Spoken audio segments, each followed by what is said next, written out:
ಎಲ್ರಿಗೂ ನಮಸ್ಕಾರ. ನಾನು ನಿಮ್ಮ ಪ್ರೀತಿಯ ಪುನೀತ್ ರಾಜ್ಕುಮಾರ್ ಅಪ್ಪಟ ಅಭಿಮಾನಿ ಪ್ರಕಾಶ್ ಯಲಗಚ್ಚ. ತುಂಬಾ ಅಭಿಮಾನಿಗಳು ನನಗೆ ಫೋನ್ ಮಾಡಿ ಕೇಳ್ತಿದ್ರು.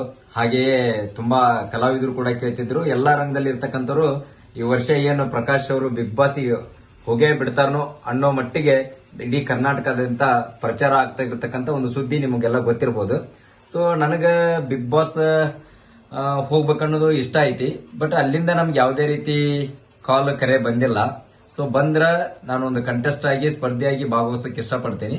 ಸೊ ಇನ್ನೂ ಯಾವುದೇ ರೀತಿ ಫೋನ್ ಬಂದಿಲ್ಲ ಅಂದ್ರೂ ಕೂಡ ನಾವು ಇಲ್ಲ ನಮ್ಮ ಕೆಲಸ ಕಾರ್ಯಗಳಲ್ಲಿ ದಿನನಿತ್ಯ ನಾವು ಹೆಂಗ ತರಕಾರಿ ವ್ಯಾಪಾರ ಆಗಿರ್ಬೋದು, ಡಾನ್ಸ್ ಕೆಲಸದಾಗಿರ್ಬೋದು, ಸೊ ಸಿನಿಮಾ ಶೂಟಿಂಗ್ ಅಲ್ಲೆಲ್ಲಾಗಿರ್ಬೋದು, ನಮ್ಮ ದಿನನಿತ್ಯ ಕೆಲಸಗಳಲ್ಲಿ ನಾವು ತೊಡಗಿರ್ತೀವಿ.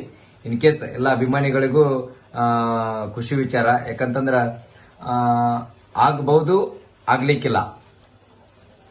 ಸೊ ಏನಪ್ಪ ಅಂತಂದ್ರ ಒಂದು ಸಿಹಿ ಸುದ್ದಿನೂ ಕೊಡ್ಬೋದು, ಕೊಡ್ಲಿಕ್ಕಿಲ್ಲ, ಹೇಳಕ್ಕಾಗಲ್ಲ. ಬಟ್ ನಮಗೆ ಇನ್ನೂ ಯಾವುದೇ ರೀತಿ ಫೋನ್ ಬಂದಿಲ್ಲ. ದಯಮಾಡಿ ತುಂಬಾ ಜನ ನಮ್ಗೆ ಫೋನ್ ಮಾಡಿ ಕೇಳ್ತಿದ್ರಿ, ಮೆಸೇಜ್ ಕೂಡ ಹಾಕಿರಿ ಫೇಸ್ಬುಕ್ ಅಲ್ಲಿ, ವಾಟ್ಸ್ಆಪ್ ಅಲ್ಲಿ, ಇನ್ಸ್ಟಾಗ್ರಾಮ್ ಅಲ್ಲಿ. ಪ್ರತಿಯೊಬ್ರು ಕೂಡ ಅಭಿಮಾನಿಗಳು ಉತ್ತರ ಕರ್ನಾಟಕ ಭಾಗದಲ್ಲಿನ ಇವರೇ ಹೋಗ್ಬೋದು ಈ ವರ್ಷ ಅನ್ನೋ ಮಟ್ಟಕ್ಕೆ ತಾವೆಲ್ಲ ಮಾತಾಡ್ಕೊಂಡಿರೋದು ನಾನು ಕೇಳ್ಪಟ್ಟಿದ್ದೇನೆ. ಫೋನ್ ಮಾಡಿ ವಿಷಯನ ಶುಭಾಶಯ ತಿಳಿಸಿದಿರಿ. ನಿಮ್ಮೆಲ್ಲರಿಗೂ ನಾನು ಧನ್ಯವಾದ ಹೇಳಕ್ಕೆ ಇಷ್ಟಪಡ್ತೀನಿ. ಧನ್ಯವಾದಗಳು.